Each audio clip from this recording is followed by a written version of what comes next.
talk about the human rights violation. Don't be scared. If you're scared today to speak up, then you will be the one suffering tomorrow. And everyone else will be scared to speak up. Because today you were scared to speak up. Speak up. Speak up. Speak up, man. If you're not speaking up, you're dead. So what's the point? Don't be scared to speak up. India is on its way in becoming the world's greatest kleptocracy. We'll discuss the killings at Tikri border that happened yesterday. I think a lot of people have called me. They're trying to find out what's going on. We'll also discuss the political system in India, how elections are manipulated. We'll also discuss the hospital systems in India. I think it's all kind of interconnected, so it's very important for us to talk about all those things. So first, talking about the incidents at Tikri border, I think you have to take a look at everything that has happened in the past few months. All the human rights violations that have occurred from January 26th to cutting off food lines, water lines, multiple times cutting off the internet, the incidents at Lakhimpur, the incidents that happened at Karnal where the police officers were told to hit the farmers on their heads, Union Minister's son running over the farmers, killing 4 on the spot, killing 1 journalist. The incidents of Guru Granth Sahib dissertation, basically, trying to manipulate or trying to play with the religious sentiment of a community. I think all those things are very important to discuss. So many attempts have been made to sabotage the farmers' protest, trying to show that whatever these farmers are doing is wrong, or in that sense, when everything that these people have been doing is very much peaceful.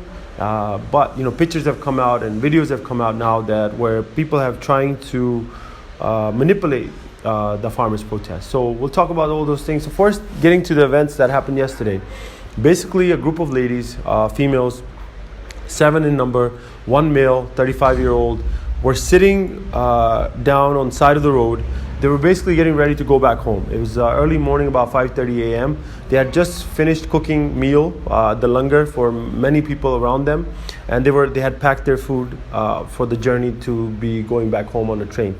They were waiting for a taxi on the side of the road, right at the right where the protests are happening, and they saw that there was a truck that was standing still a few meters away.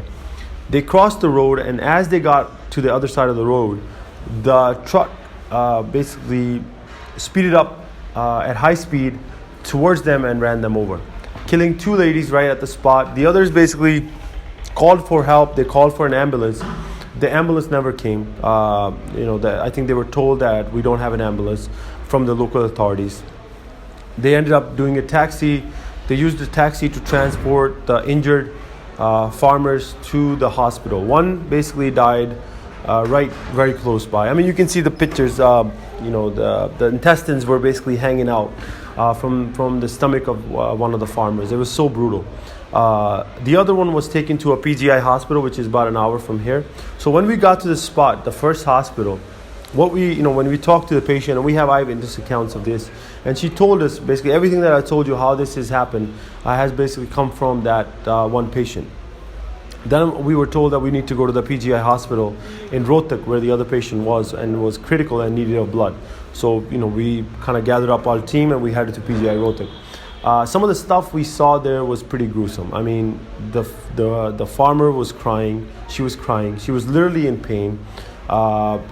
Some of the children of the other farmers who had passed away, died, were also on the spot, and they were also crying. I mean, it was literally a horrible event. I mean,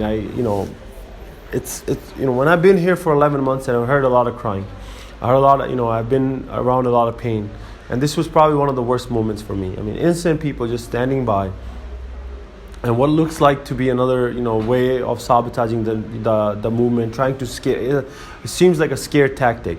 And this is not new in India. Anybody who knows Indian politics, anybody who's followed India, has known that a lot of journalists have gone missing here. A lot of people who have spoken out against the government just basically go missing, or they get taken out by accidents, and usually road accidents where something, a truck hits them, their car. One of the big personalities in Punjab politics, Kanwaljit Singh, he was wiped out, and And this has happened a lot, not just now, for the past 50, 60 years. And nobody really speaks out because, and this is one of the ways you basically suppress people. You know, when you start fearing for your life. And I get calls all the time from America, all over the world, basically telling, me to be quiet or whatever.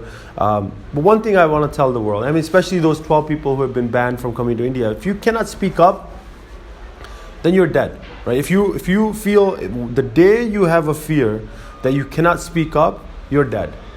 So if you are banned from coming to a country because you're speaking up, then it's really okay. You don't belong in that country in the first place. And secondly, the governments change. Everything changes. So one day, all these bans will go away. Just remember, Narendra Modi was banned at one time from coming to America. Right? He was banned from coming to America. But then, things happen. You come into power, so just like that, powers will change and your visas will be, you will be able to come back to this country. If you love this country and you want to help this country grow, you will be welcomed back, So that was the events that took place at the border. And now the farmer, basically, Gurmail Kaur, the one I saw at PJ Rohtak, she's fighting for her life. Her hemoglobin last night dropped to 2.5. Her vitals were stable. She has hip fractures bilaterally. Both of her hips have been, broken at multiple spots. She has multiple skull fractures. She had internal bleeding in her vagina that was sutured. She has a horrible wound on her leg, which was sutured, and some of the stuff I saw was horrible. I can't even tell you. I mean, she cried through the whole day. She cried through the night. And I came here because I'm told I have to take care of some of the barricading stuff, and we have to plan out events on how we're going to keep the farmers safe. While we have a team at PGI Rohtak right now, and once I'm done doing my work here, I'll be heading back to that spot. Now talking about the hospital system, let's talk about the hospital system. So the hospital system in India is horrible. I can't tell you how horrible it is. Just note that most of the people in power with money come to America for care. So they really don't care if the hospitals are bad or whatever the condition is. But I can tell you, from what I've seen, the PGIs in Chandigarh and in Rohtak are supposed to be the best hospitals in the state. And if after 70 years of independence, this is the best you got, and I can tell you, dogs get better care in my country, in America, than people getting care here. I've seen people lying on the floor, carrying their own IV bags, literally filled in urine, laying on the beds, and the beds are in horrible condition. And the problem is, in India, what's happening is a lot of money is being invested into buildings, into building religious temples and buildings and statues, while this money could have gone to building hospitals, infrastructure. And another problem is, all the VIPs here get tons of security. Almost every VIP, what I can tell you is the CM of the state, which is the governor of the state, carries about 1,000 people in his security cadre at one time. So imagine that 1,000 people being, instead of that security, what if those 1,000 people, that money would have been invested into the hospitals, into the schools, or had gone to hiring more doctors? You would have tons of less suffering.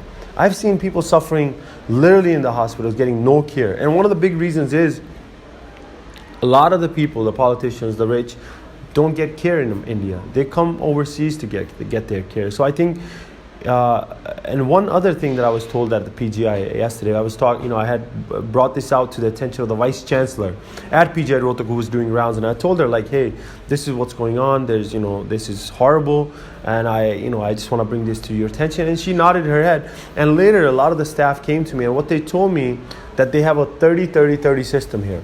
What it means is 30 people who are employed by the hospital are not even coming to work. This is at PGI, the best hospital in Punjab, Haryana. 30 people who are employed are not coming to work, and they're not coming to work because they have been hired through influential people. 30 people are hired through the quota system, where they don't even qualify for the job that they're doing. And only 30 people who are actually hired are working. So the workforce is overwhelmed. Doctors get all the blame, but they're used as a scapegoat. They were working their butts off, I can say. They're really working. I mean, I've seen the nursing staff and the doctors work so hard, and all the blame comes on them, and nobody talks. It's not them. It's not them who is at fault. When a doctor has to take care of hundreds of patients in a day, emergencies, he gets overwhelmed. And that's the current hospital system where the doctors are trying, they get burned out. All the doctors in India now want to leave. So many are applying for USMLEs and want to leave the country. It's a horrible condition, and I think that's something that needs to be brought out, and the system needs to change, and people need to do better. The money that we're investing in our education system and healthcare is horrible, which is causing pain and suffering to a lot of people. And I think United Nations need to take a stand, and all the World Bank and everybody who gives money for healthcare and education in India need to take a stand. You need to speak up. Why aren't you speaking up? Public school system in India is basically zero. There's schools without teachers, while the chief minister and the politicians are getting so much security. Why? A country cannot afford statues and buildings when it doesn't have hospitals and schools, which is primary care, and there's so much pain. And India can do better. And we're talking today because we want India to do better. We all care for the country. Let's talk about corruption. Now, corruption has hindered and weakened the institutions' efforts to eliminate poverty in India. I mean, corruption is really rampant. I mean, when you talk about Asia, the share of bribery in all of Asia, 40% or more is in India. India is the most corrupt nation in all of Asia, if not all of the world. That's why I'm saying it's maybe turning towards the greatest kleptocracy in the world. And that's something that we have to monitor for. And who's at fault is a lot of the politicians in India. And why? And a lot of the people in India who are uneducated, and in India, anybody who's listening to me in America will be shocked. People actually sell their votes. And I've seen this 2 days ago. I was at an election, and I saw with my own eyes, and this has been happening for years. For 5,000 rupees, basically $80, people were selling their votes. And in my neck of the woods, people sell their votes for as little as 200 rupees, which is like $3. So what happens is for $300, they give their Aadhaar card to the people. And some of the stuff that I've seen is pretty horrible. So people sell their votes for money. People sell their votes for liquor. And this is usually the underprivileged people, who are the ones who actually needed these hospitals, actually needed the schools.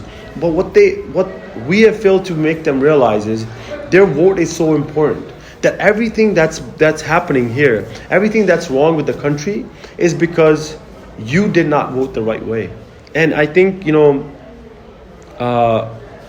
exploitation, using personal connections, and them not getting jobs, poor recruitment to government jobs, like I talked about PGI Hospital, 30% of the staff is probably not even working. And this is so rampant in schools. A lot of the people who were, told to work in a certain school are not showing up to that school. They have their own tutor centers. A lot of the people who are, given jobs at clinics in villages do not show up to those villages for their work. They only show up when somebody calls them, like, hey, today somebody's going to come to check up. You just go there and show up. So corruption is rampant, and it's killing the country. And I'm not sure why people living in the cities all over India are not waking up. They're not realizing what they're doing is actually hurting the country. And when we're speaking up, many say, oh, these farmers are anti-national. No, man. We're speaking up because we love the country, and because our forefathers fought for the independence of this country. And they fought for a reason, that this has to be a nation where everybody gets healthcare, gets quality education, quality healthcare, quality education. And that cannot happen until we're selling their votes. I mean, if we don't stop selling our votes, nothing like this would happen. So I request to everybody who's listening to request people, all the politicians who might be listening to this, first, please don't buy votes. Stop this trend. Try to tell your voters what they should ask for. Instead of asking for liquor and money and things that don't really make sense, instead teach your voter to ask for education. Teach your voters to ask for healthcare. What I've seen here in my time, people dying of diabetes and hypertension and not even getting care for literally some of the most basic medical needs. It's becoming a burden on the economy. So what you're doing actually is, if you're a politician, if you're a businessman, and you're part of this corruption, and you think that you're just helping yourself, no, you're actually lighting a fire all around you.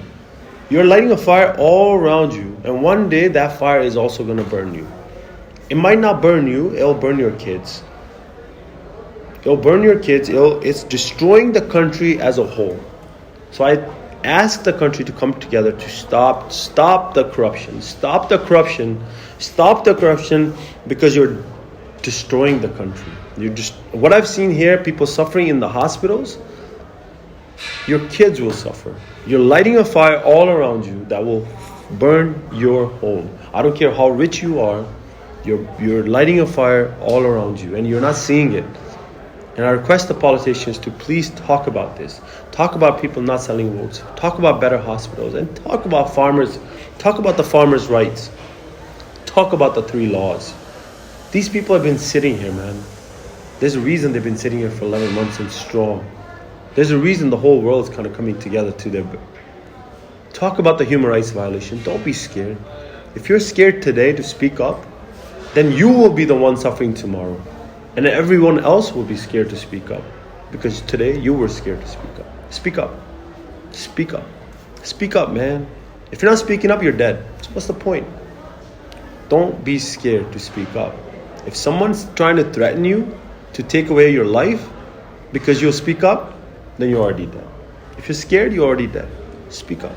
Speak up. One life to live. Speak